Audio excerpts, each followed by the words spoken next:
Thinking fast, Sabrina put on a flattering smile and cooed at Charlie. "Mr. Charlie, it's such an honor for all of us at the Aurelius Grand, and for me to have you here. It's so great to see an old classmate." She thought a little flattery would make him forget what she'd just done.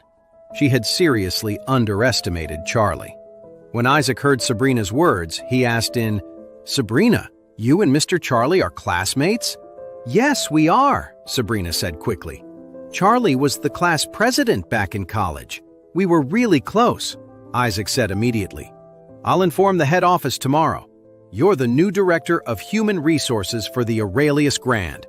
From manager to director of human resources was a leap of at least 3 levels. The pay was more than 10 times what she made now, and she'd have power over almost every employee's career. She would be a top executive." When Sabrina heard this, she was so excited she nearly fainted.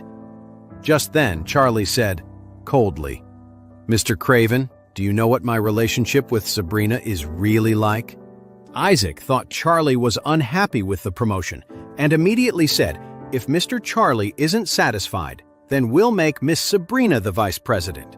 Charlie suddenly said, "Because I didn't have a membership card, I called Sabrina for help. But she humiliated me for no reason and even tried to have security beat me up more than once. And you want to promote her to vice president? What are you trying to do? Are you trying to go against me?" Hearing this, a chill went down Isaac's spine. His attempt to suck up had backfired spectacularly. His eyes, now full of rage, locked onto Sabrina. He snarled, "You dared to offend Mr. Charlie? Do you have a death wish?" Sabrina's legs gave out. She collapsed to her knees, groveling and crying, "Mr. Charlie, I was wrong." Isaac kicked her hard, sending her sprawling several feet away. He cursed, "You arrogant fool! Today, you're going to learn the price for messing with Mr. Charlie." He turned and shouted to the security guard beside him, "Drag her out of here!" After that, I want you to spread the word all over Auris Hill that no company is ever to hire her again. Sabrina, terrified, cried out, "Mr. Craven, I was wrong. Please forgive me." Isaac was furious. He shouted, "So now you know you were wrong! Where was this apology before? How could you think you could get away with offending Mr. Wade? If it weren't for Mr. Wade's presence, I would kill you myself." Sabrina broke down completely, sobbing.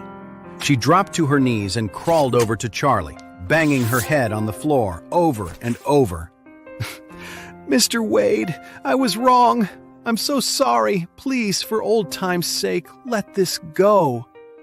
Charlie asked her coolly, "Sabrina, why did you insult me and my wife just a few minutes ago?" Sabrina wailed, "I was just confused. It's my fault. I have a big mouth. Please, forgive me." Charlie said, "I don't bother people who don't bother me. But if someone comes after me, I don't let it go." Then he scoffed, "You made your bed. Now lie in it." Isaac snarled, "You witch! You dare talk back to Mr. Wade? I'll shut that mouth of yours for good." Sabrina didn't dare to plead for mercy anymore. She just knelt there, weeping uncontrollably. Charlie didn't feel any pity for her.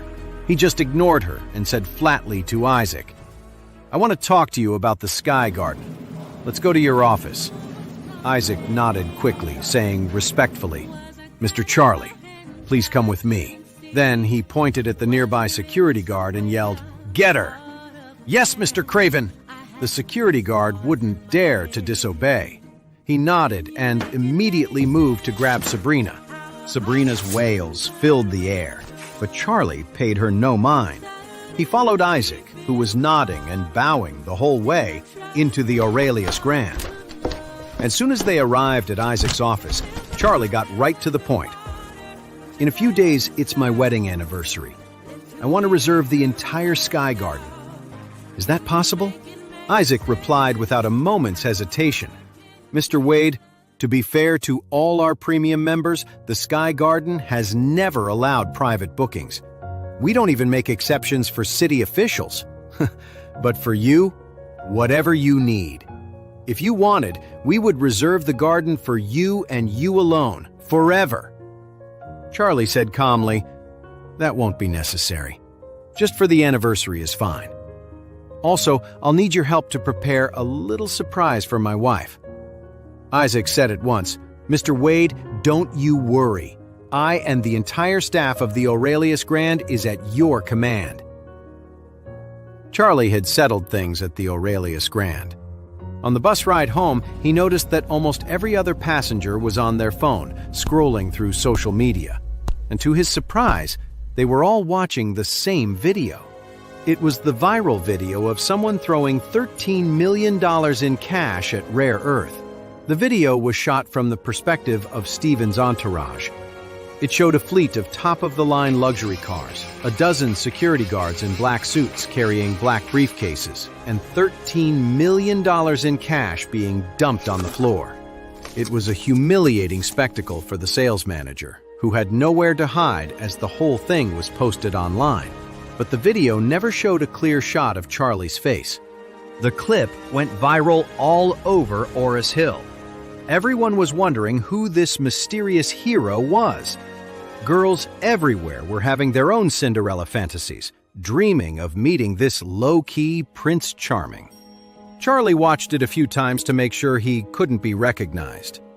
Satisfied, he finally relaxed and went home. When he got there, the house was filled with joy.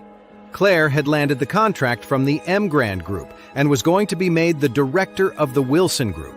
Her parents were ecstatic, even crying with joy.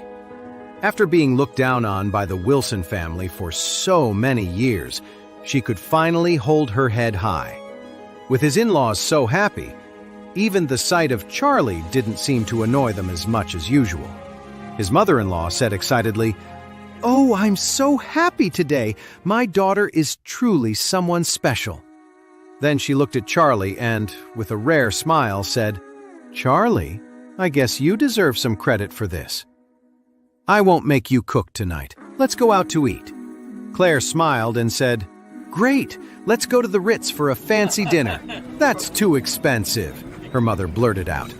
"Isn't that place like $1,000 a person?" Claire smiled and said, "Mom, a director's salary is really high. It's $1 million a year." "Oh!" Her mother-in-law clapped her hands and said happily, "That's wonderful, just wonderful. My family is finally going somewhere." Then she added, "However, you need to give at least 70% of your salary to me. You young people don't know how to manage money. It's much safer with me than with you." Claire nodded right away and smiled. "Okay, Mom, I'll give it to you every month, but on one condition. You can't keep putting Charlie down all the time, complaining about him being my husband." Her mother-in-law's eyes lit up and she smiled widely. "Okay, deal. I care about your reputation, so I'll try to say less about him from now on."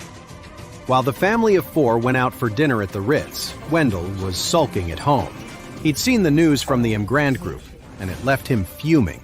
He had been so sure Claire wouldn't get the contract without his help.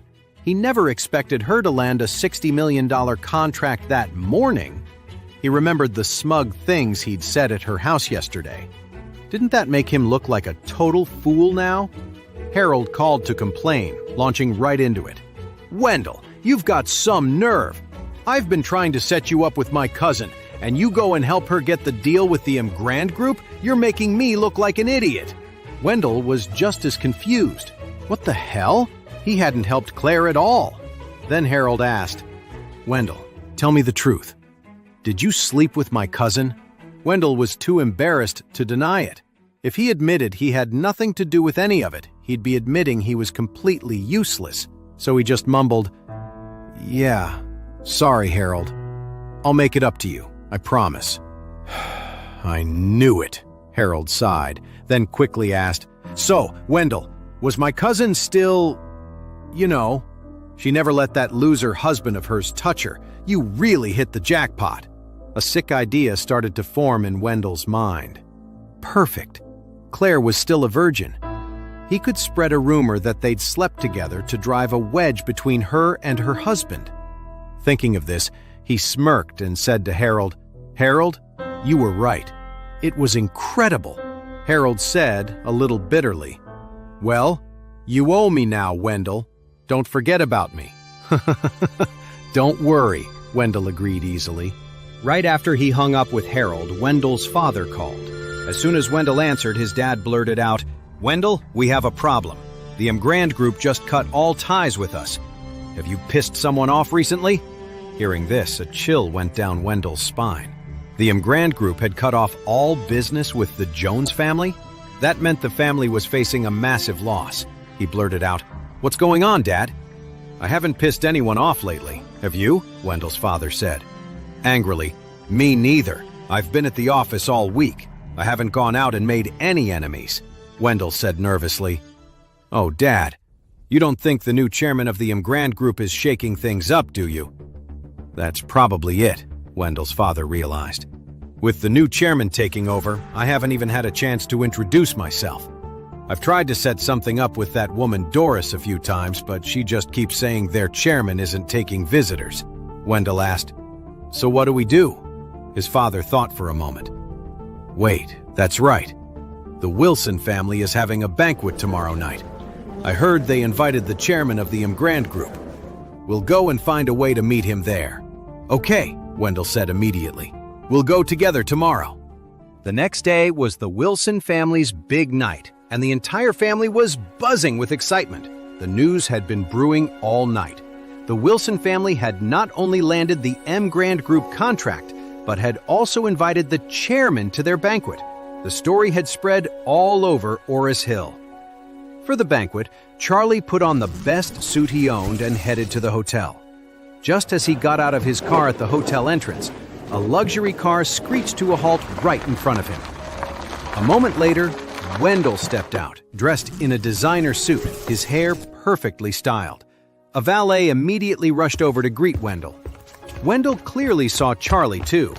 A look of contempt crossed his face as he looked Charlie up and down and smirked. "Where'd you get the knockoff suit? You look ridiculous in it." Charlie asked calmly, "What's it to you?" The corner of Wendell's mouth curled into a sarcastic smirk. "You're right. You have nothing to do with me. But your wife?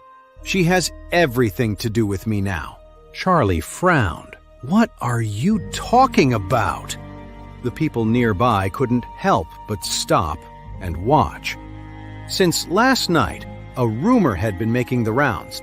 According to the rumors, Claire was only able to win the Grand group's cooperation because she'd given herself to Wendell. Otherwise, with the reputation of her and the Wilson family, how could they have ever landed a deal with the Grand group? Now, it was all starting to make sense.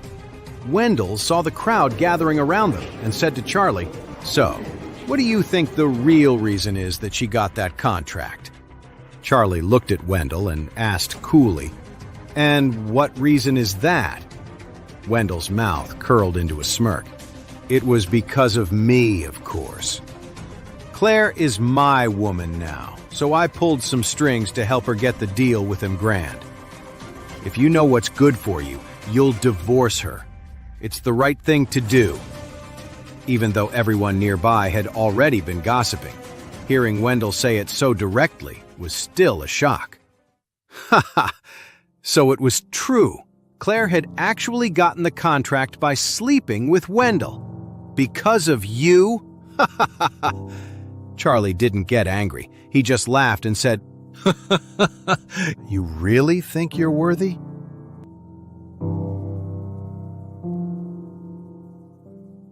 To know more, listen to the audio series, Born to Rule, only on the Pocket FM app.